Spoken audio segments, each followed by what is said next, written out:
My name is Thilo. I'm a doctoral fellow here at the Center for Ethics, and I do work around ethics in the city.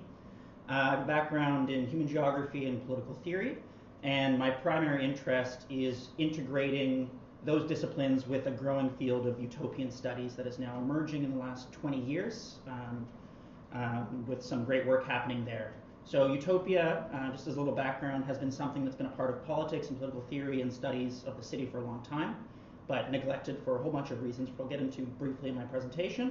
But I think it still has something worthwhile to offer, and I'm interested in bringing those fields back together again.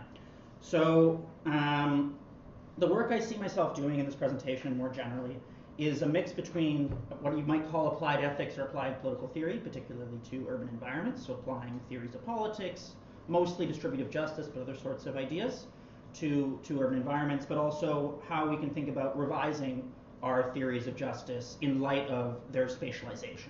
So how do we think about, when we think about the cities and how we apply theories of justice in the spatial context and urban context, what things come out of that application that help us rethink those normative theories more generally. And I think spatializing normative theories often is disruptive for those theories, and I'll get into that a little bit in my presentation as well. So it's almost de rigueur at this point in an urban presentation to talk about how big cities are getting, right? We're living in an age of urbanization. It's often said they're growing quite rapidly here in North America, but more especially in the developing world. The cities in Canada and the US are growing, or as a percentage of the population, by about 1% every year. They're already about just over 80% of the total population in Canada and the US live in cities. It's growing much faster in China and India, for example, where that's growing at about 2.5%. China is already quite urban, at about 55% of the population lives in cities, while India is much more rural. But this is a trend throughout the world, people moving into cities, and a consequence of this is people living in closer and closer proximity to each other, right? And with that comes conflicts. We have to negotiate more and more people living in smaller and smaller spaces. This puts significant stress on city infrastructures and all sorts of social relationships within urban environments.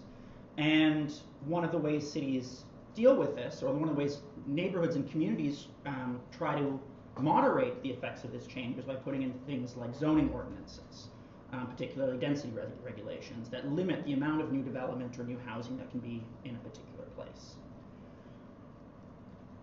So, and that's what this presentation is largely about. I should be clear here before I continue that when I talk about communities, I use the term quite loosely.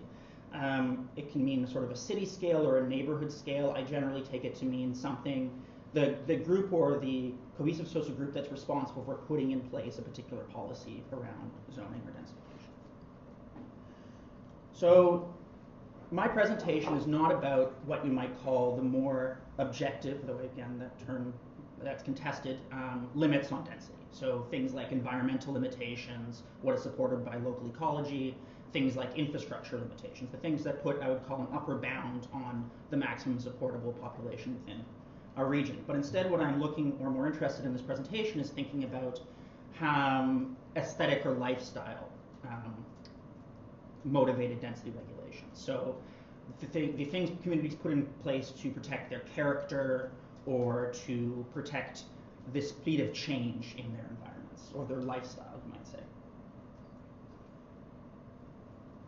So in particular, what I'm interested in is thinking about how we can balance what you might think of as a community's right to determine itself, the community's right to set its own rules, its own boundaries, to determine the way it governs itself, and balancing that against the need that we're seeing, the pressing need across all cities for more housing to accommodate a growing population, and particularly the need for more affordable housing that we see quite clearly in Toronto and in other places as well. Because these things often come into conflict. The desire for a community to protect a lifestyle or an existing way of life, to limit population growth, raises housing prices and places burdens on people outside of that community. So I reformulate this idea into several key normative questions. First, is there an optimal level of density? How much control should local communities, have over local density regulations? And then what obligation should those communities have towards prospective residents or other non-members that are not part of that community, but otherwise might be affected by these regulations quite significantly? So it's useful to talk about a couple examples. So the first example I will get just to illustrate what I'm talking about here. The first is exclusionary zoning. So exclusionary zoning is something like a single family zoning ordinances that specifically limit what type of buildings or dwellings can be put in place in a particular neighborhood or city. Single family zoning laws are quite common across North America. In fact, Minnesota is the only city to have eliminated them entirely, and only quite recently in 2018. They place limits on all sorts of things, but primarily the types of dwellings that can be built, the size, the height, so on and so forth. They have a deeply racist history, particularly in the United States. They were put in place mostly came to prominence in the early 1900s after the Supreme Court in 1917 struck down explicitly racial zoning laws by saying it was clearly unconstitutional. And then communities came up with all sorts of other means to keep out what they considered undesirable populations by requiring houses to be of a certain size. They caused those houses to be more expensive. And then individuals and families with less income are much, much less able to afford moving into those communities. And these ordinances still have that effect today. Home ownership amongst people of color in Canada and the United States is significantly lower than those of the white population. And incomes are significantly lower as well. And these zoning ordinances, like exclusionary housing, single family zoning, have these still continuing discriminatory effects. And this is true also in Toronto, where a study in 2016 said over half of the city is zoned for single family homes. So another example of something I'm talking about today is a recent policy change that happened in Toronto, and that's the move towards laneway housing in the city. This is something that's been discussed over the last several decades in the city. It's an idea to redevelop what are 2,400 back lanes running throughout the city core, covering about 250 kilometers of the city. You can see the map right there. Those are all the laneways in the city core. There's a whole bunch of them, often concentrated in some of the most desirable neighborhoods. You have the downtown core, around the west end, west of High Park, and the east end, the beaches, Leslieville, and so on. And these seemed, because they're relatively open, they're quasi-streets, seemed ripe for new development and to produce new housing for the city. However, this suggestion to implement a policy change to allow homeowners to build rental suites in the back of their homes on these laneways received significant policy pushback from local homeowners. They were concerned about the impacts of new people moving in, the disruption due to development in their neighborhoods, so on and so forth. Often you would hear that they don't oppose laneway housing in principle, but it's just not right fit for their neighborhood. That would be a common refrain. That's a common refrain for all sorts of opposition to development projects. Eventually the policy was passed last year, but with certain constraints put in place to placate a lot of these neighborhood residents associations. So we are here facing a question. So actually one thing that's important to mention here is that it's easy to think about this as to let's call them NIMBYist homeowners the targets of criticism here. But we can also think of these concerns also as affecting low-income communities, those people worried about new developments coming in, changing the character of their neighborhood, the movement of gentrification and eventual displacement. So it's important to note that this is not just a concern for high or low-income residents, it's a concern for everyone. And there seems to be something intuitively democratic about deferring to communities about changes that affect their local environment. They're perhaps the best judges about what should happen in their neighborhood. They are the ones most deeply affected by these changes. However, of course, still there are exclusionary effects of the policies that like densification and zoning restrictions. So like I talked about, my interest is in reconnecting utopia, political theory, and urban studies. In the most recent years, utopianism has fallen disrepute. It's been called authoritarian fantasies by liberals like Karl Popper. It's been criticized by Marx and Engels as being a distraction from the hard work of material struggle. But in more recent years, authors like Lyman Tower Sargent, Ruth Levitas, and others have turned to the classics in utopian literature, Thomas More being one, Ernst Bloch, Karl Mannheim in the 20th century, and found that these criticisms that have been leveled against utopia are mostly incorrect, though they have some truth in certain contexts. But more often than not, the way utopian thinking operationalizes itself is as a way to think about the world as a place of provisional possibility, a place where we can create alternative futures for thinking about ourselves by contrasting ideal visions of the world with our contemporary reality as a form of critique. And that's sort of where I see myself placing myself in this context. So utopia does present itself in three different forms, all three of which I will engage with in this presentation. The first is sort of the classic stereotypical utopian blueprint. This is the ideal society, the ideal city, and this is the project we should implement. The second is as a process. David Harvey talks a lot about this in Spaces of Hope, about the market as a utopian process that's governed by ideal assumptions about how people act and how things will come about through its operation. You could say sort of the same thing about Marx's theory of history or other sorts of utopian social processes.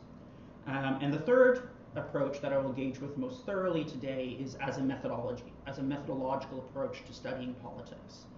And this is pioneered by Ruth Levitas in Utopia's Method.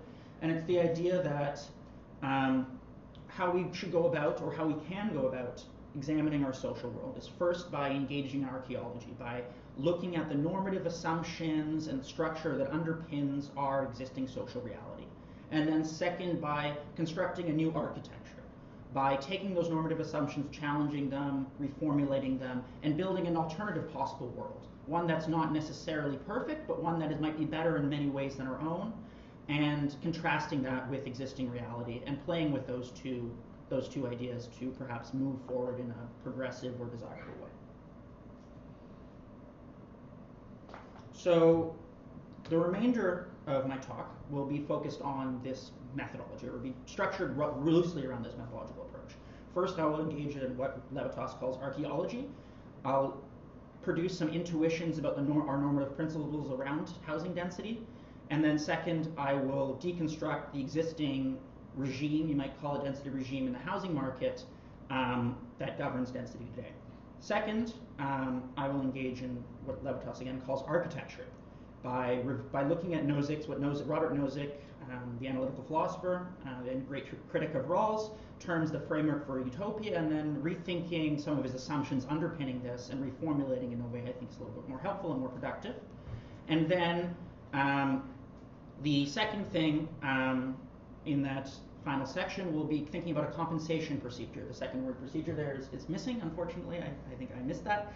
And thinking about a compensation procedure for how to produce a more equal, more egalitarian density regime in contemporary cities, and some practical implications that result from that theory.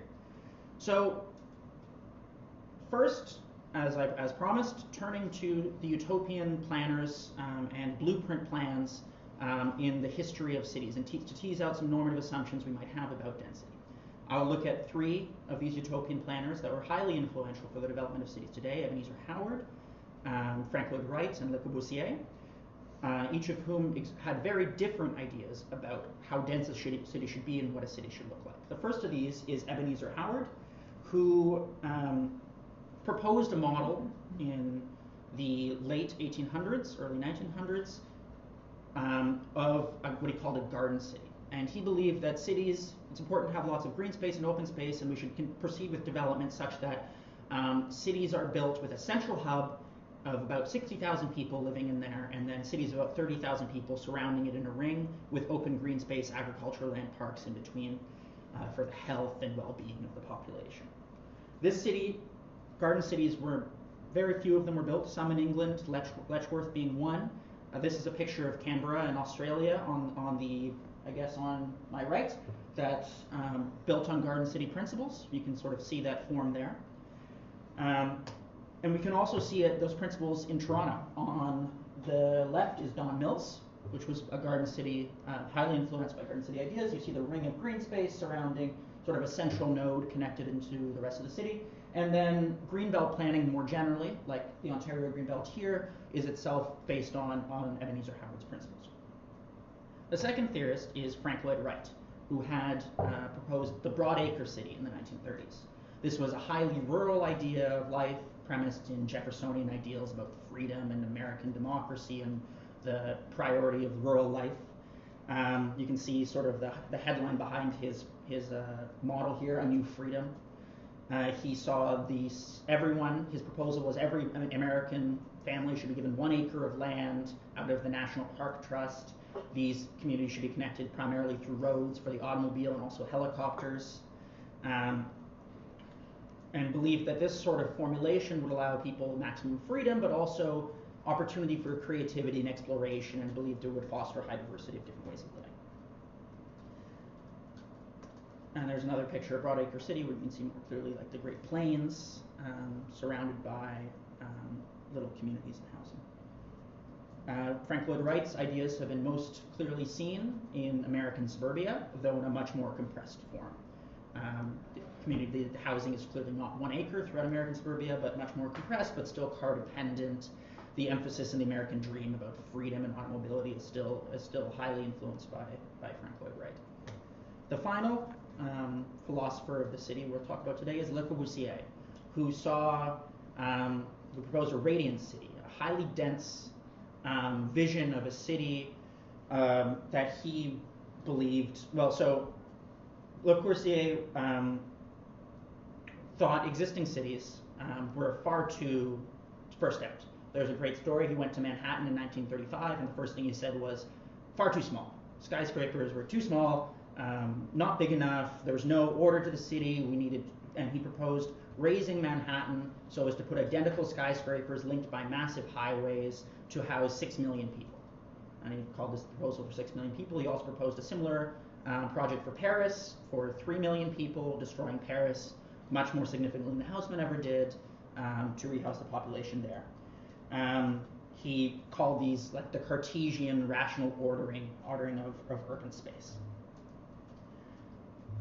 Here's a plan he had for Marseille. So you can see the giant highways, the uniform buildings, the symmetry, the geometry. Similar to Frank Lloyd Wright and Howard, Le Corbusier's ideas were rarely implemented in a grand scale, but there was a city in India heavily based on him, where his ideas, where he was responsible for producing the master plan. But we can see his ideas most clearly in the contemporary urban landscape in the towers in the park, housing projects, and other developments that were prominent in the mid-1900s in Canada and the US. The top you have a community in Manhattan. There you see a community in the Bronx in the US, a cooperative housing community, and that's St. Jamestown in Toronto. That has less of the sort of the shape, the kind of the cross shape that Le Corbusier proposed, but still similar principles, high skyscrapers surrounded by green space in a very dense way of living. So what do these plans all tell us? So they've all been highly influential, but never realized at the scale they imagined. There's no single idea of density that linked all of these plans. So what we can derive from this, and what we should derive from this, is that ideas about density should be sensitive to diverse preferences, because people have diverse preferences around how a city should look. And there's no idea that would be satisfactory or would make anyone happy. We can't imagine Frank Lloyd Wright being happy living in a Le Corbusier tower, and we can't imagine Le Corbusier being happy living in a Frank Lloyd Wright's rural idealistic community.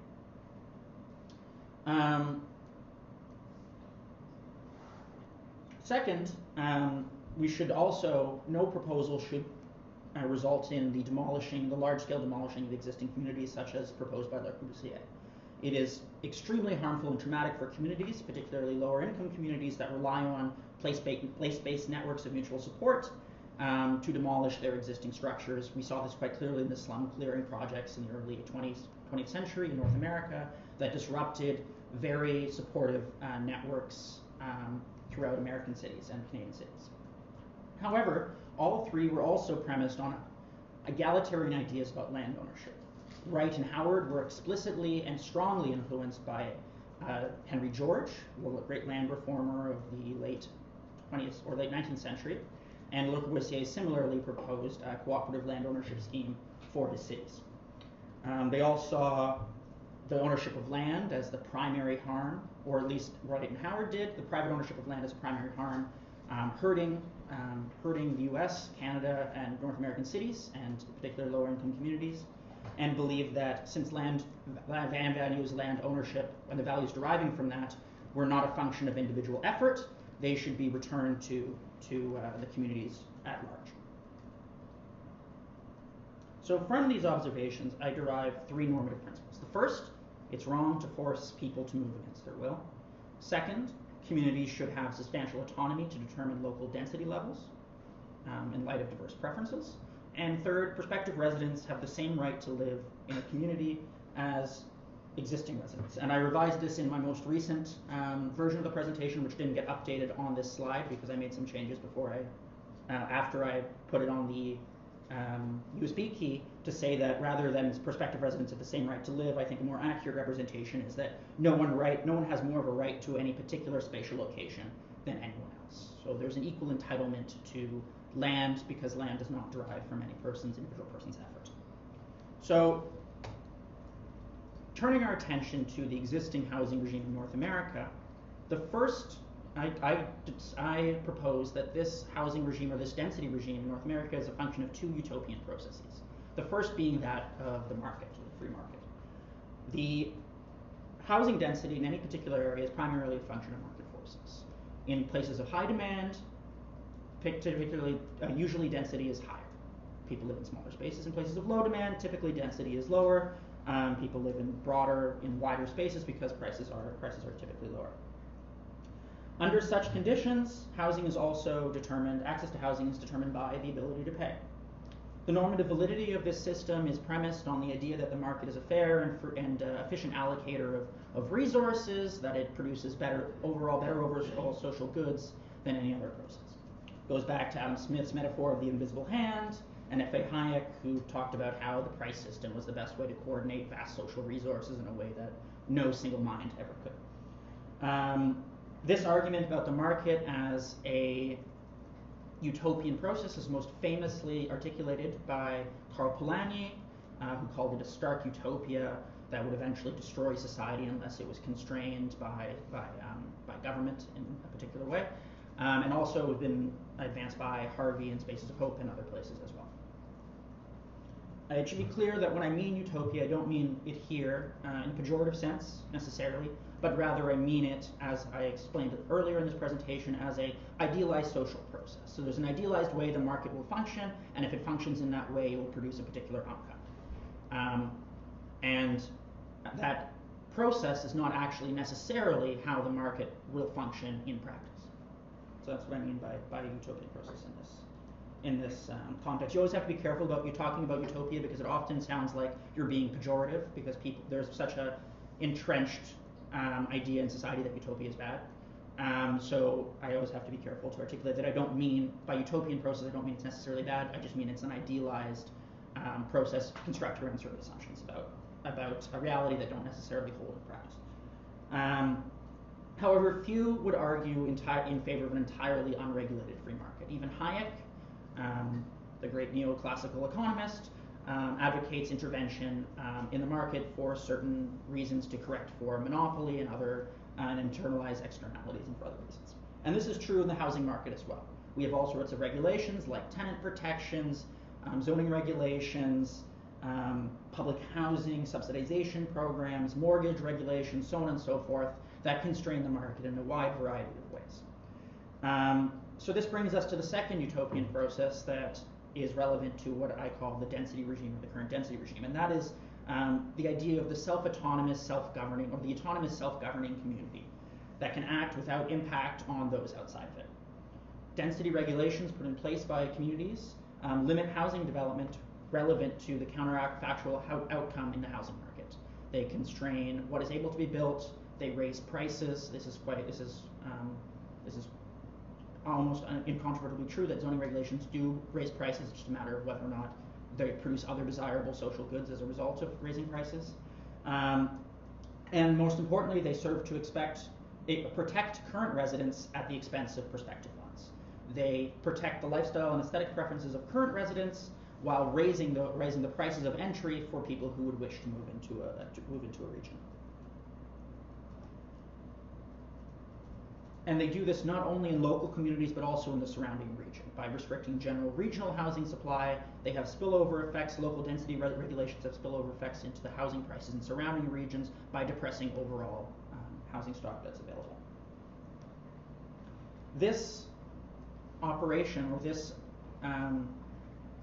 depends on an assumption, or the legitimacy of this depends on the assumption that the community can act to impose density regulations without a moral responsibility towards those outside of it, without a responsibility, or at least a duty to consult people that live outside the community in these decisions. And that they can exist, and they exist much like what you might think of as the ideal utopian island or autarkic community. They exist in isolation from the rest of the world and can operate freely without being constrained by the preferences or the concerns of people outside of the community. So, oh sorry, I didn't get to that slide. So this density regime violates all three of the normative principles to varying degrees that I constructed earlier. It creates higher costs for housing, which will dislocate residents unable to pay for those rising rents. It does limit, communities do not have unlimited autonomy, though they have significant autonomy over policies. This varies significantly by jurisdiction.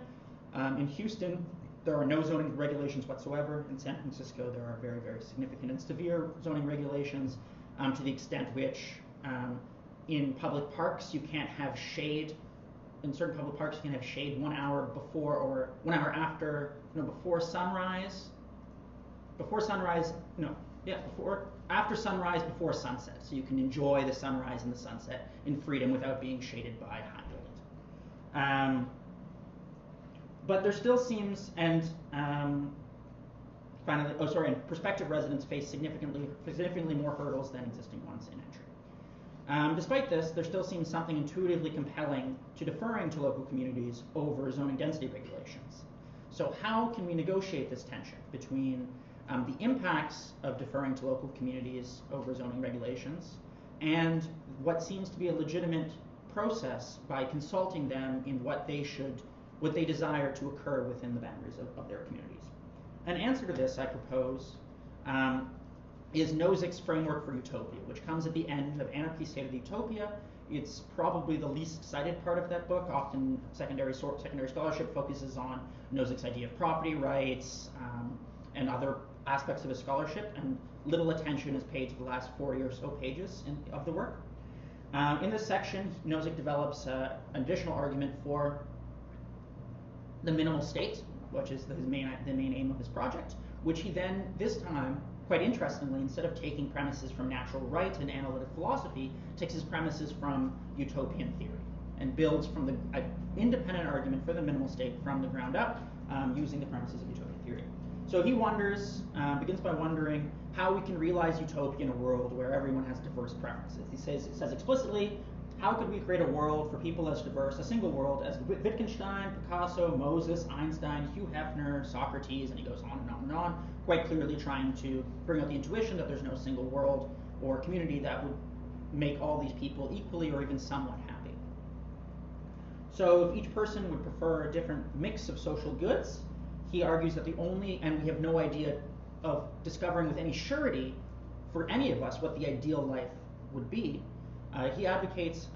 he suggests the only viable alternative is an experiment in different ways of living, where individuals would be able to freely contract into voluntary associations by their own preferred norms and rules. All rational inhabitants in such a world would have the same rights of imagining and immigrating, imagining their ideal world and moving to it or creating it, and of convincing other people to join with them in their society. Over the time, these voluntary associations, Nozick says, would become more attractive and grow, while less attractive ones would fade away. He calls this a framework for utopia, or a meta-utopia, where many different utopias operate independently as little like atoms in a broader framework, governed by some loose structure of rules. So for our purposes, this implies that communities should be freely able to determine their own density regulations, and individuals should be freely able to join and create the density regime that best suits their needs. However, this is not exactly possible in any meaningful sense in practice.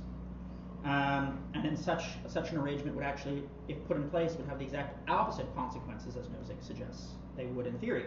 As Thomas Pogge explains, Nozick's framework would produce a tendency for monopoly in ways of life, not dissimilar to the way that market produces a tendency for monopoly if unregulated. The result would be little opportunity for experimentation and limited community diversity. Though each person would have the formal freedom to choose what way of life or what density regime they would have, in reality this freedom would actually be quite constrained. They'd be limited by their access to resources, by education, and all sorts of other means. In particular concerning for our discussion here over density, is that the spatial world is very finite and very excludable, and the pre-existing residents have strong priority and strong ability to exclude over prospective residents, and are better able to exercise control over their density regime, the world they would like to live in than prospective residents do. And furthermore, Nozick might reply that, well, if someone can't move to a community they would want, they can build their own. This is extremely effort and resource intensive, and requires far more resources than Nozick would be willing to concede that it would. So, what's the point of bringing up Nozick here? I think that Nozick, if he doesn't produce a theory that provides us anything more helpful than the existing structure of our world, I think he still provides a useful heuristic for thinking about how we should go about thinking about utopia and how we should go about thinking about density, and particularly for how we should determine the limits of self-determination. In particular, that this right to, or the limit of self-determination for any voluntary community should be limited only by the ability of every other voluntary community to exercise the same right on equal terms. So how could this idea be achieved in practice? Well, first, we can rule out two possibilities. First, it's quite obvious that not everyone can live in the same place at the same time. There's an upper limit to how many people can live in a neighborhood. Housing is finite and excludable, so we can dismiss offhand that everyone can live wherever they want at all times. Second, we shouldn't rule out any scheme that involves involuntary dislocation of residents, even for egalitarian ends, though I might make exceptions in certain cases, but even for egalitarian ends, we should not forcefully dislocate people from their communities, because this experience is so severely traumatic for individuals that it can be rarely ever, if ever, justified. Any solution must respect the ability and the right for people to continue living in the neighborhoods where they've built their social relationships, their habits, their dispositions, so on and so forth. So the solution we're left with, the most viable solution, I'd argue, that adheres to the three normative principles I developed earlier in my presentation, is equalizing preferences, is a procedure for equalizing preferences for individuals between remaining where they are currently and where they would like to live, producing a regime whereby individuals are ambivalent between whether they would move somewhere or whether they would have the sufficient support and resources to remain where they exist currently. So in Nozick's terms, framework for utopia would mean providing whatever is necessary to any individual or community that is excluded from their preferred utopia, such that they are able to instead construct their own ideal society where they are in a way that society would be, they would perceive that society to be equally preferable to wherever they would like to move. So if we are to do this, then communities must be responsible. If we are to agree to this principle that preferences should be equalized across locations for individuals, then communities must be responsible for the external impacts of their actions. If a location is desirable such that more people would wish to live there than can be accommodated by the existing housing stock, then the community that lives there, if they are imposing density regulations that restricts housing development, faces a choice. They can either allow more housing to be built there to accommodate people that would like to move, within environmental and infrastructure constraints. Or they can compensate individuals that would otherwise wish to move there to raise their preferences such that they are equally happy remaining where they are relative to moving. This compensation must be sufficient to make all excluded prospective residents equal in their preferences between moving and remaining. It would be higher in places of low density but high demand, and lower in places of high density and low demand, to reflect the fact that the neighborhoods that are the most expensive are also the most desirable, and the place where people, prospective residents, would most likely most want to move, and the places where where housing is most needed, if we take the preferences of prospective residents as a reliable guide. This procedure would allow communities the right to determine their own housing policies, so they can set whatever policies they want, but with the recognition that doing so has impacts on other people, with doing so with the idea that we need to compensate for the external impacts of our actions. This idea actually has an interesting precedent in the writings, interesting enough, of Friedrich Hayek, who in the chapter on housing and town planning in the Constitution of Liberty talks about zoning regulations quite briefly, and mentions that when a state implements zoning regulations in any particular region, they should be responsible for the market impacts of those regulations. They should compensate owners that are harmed by zoning regulations, but also take any increases in land value that homeowners receive as a result of density regulations or other sorts of zoning policies for it as part of as a social benefit, or to compensate the owners that are harmed. So one concern here we might have is that low-income residents might be significantly harmed by such a procedure. That people that happen to live in very expensive neighborhoods, or the neighborhoods that have become quite expensive recently, might be overly burdened. In her discussion in Death and Life of the Urban Commonwealth, Margaret Cohn, professor here at U of T, argues that poor people who wish to live in gentrifying neighborhoods are classic victims of what luck egalitarians call bad price luck, and argues that they should not be held financially responsible for their decision to live in an expensive neighborhood because they moved there before those neighborhoods were expensive. They moved there and then subsequently formed attachments to those neighborhoods and should not be held accountable for those neighborhoods becoming more expensive, often as a result of their own efforts to improve or improve their neighborhoods.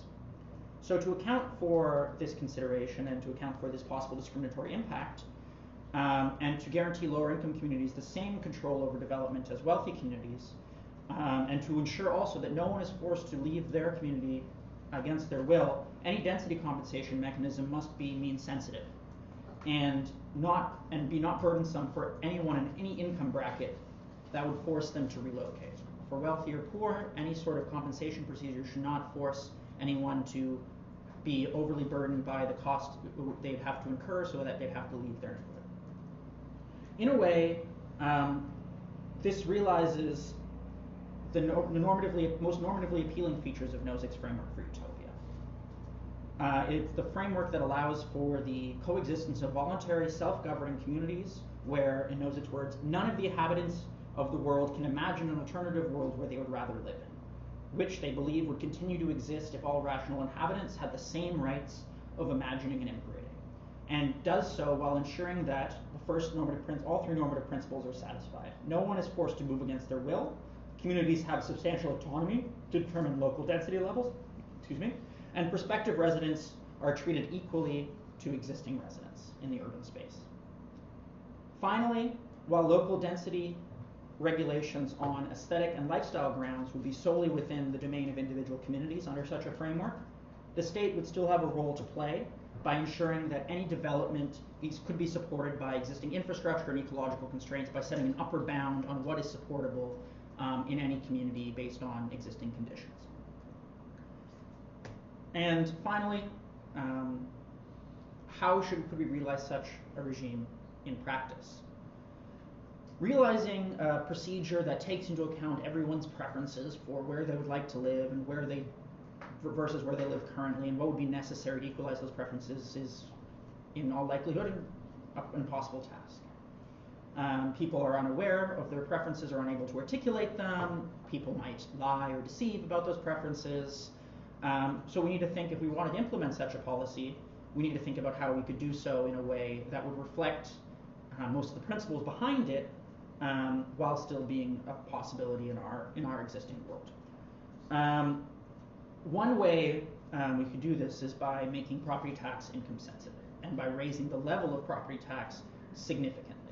Property tax already reflects the market price of housing, so it will be significantly higher in areas of low density and high demand. But the problem is that often lower income residents are forced to leave their house, sell their homes, or not able to rent in a community because of the burdens on the homeowners, which then raises rents for them as well. And therefore, any property tax should also be income sensitive, such that no lower income person is forced to leave their home or leave their community due to the burdens of a taxation procedure. A useful heuristic for what might be overly burdensome is the Canadian Mortgage and Housing Corporation's definition of core housing need, which says that no family should ever spend over 30% of its before-tax income on housing costs. So that might set an upper bound for what an individual or family might be required to pay for such a tax. This might mean that people living in very expensive neighborhoods with sprawling properties might face a very, very, very significant property tax bill for the privilege of living in those communities and the burdens being placed on density regulations in their communities where otherwise housing could be built in these desirable neighborhoods, but would likely keep costs very low for lower income individuals and families. The revenue raised from such a tax should then be, I propose, redistributed in the form of public investments into places with lower property values, with significant significant input from those local communities about how that money is spent, with the idea being that this money will be redistributed from high demand, high value neighborhoods to neighborhoods that are not so valuable, because and then where we can, if we take preferences as a useful guide, are not so desirable, in order to make those communities more desirable, in order to make those places better places to live and where people would wish in the medium and the long term, if not the short term, to remain, to stay, and to build their lives there. This idea is in many ways close to an idea that was present at the beginning of this presentation, which is Henry George's idea of the single tax, of the community, the state, taking all value, or being entitled to all values, all land values, except for that produced directly by homeowners. Though we arrived at this, or I arrived at this, through a different means and with a different purpose, by explicitly looking at housing density and the normative principles derived therefrom, and how we can build a more fair and just density regime in our city and other cities across the world going forward. Thank you all for coming, and I look forward to your questions.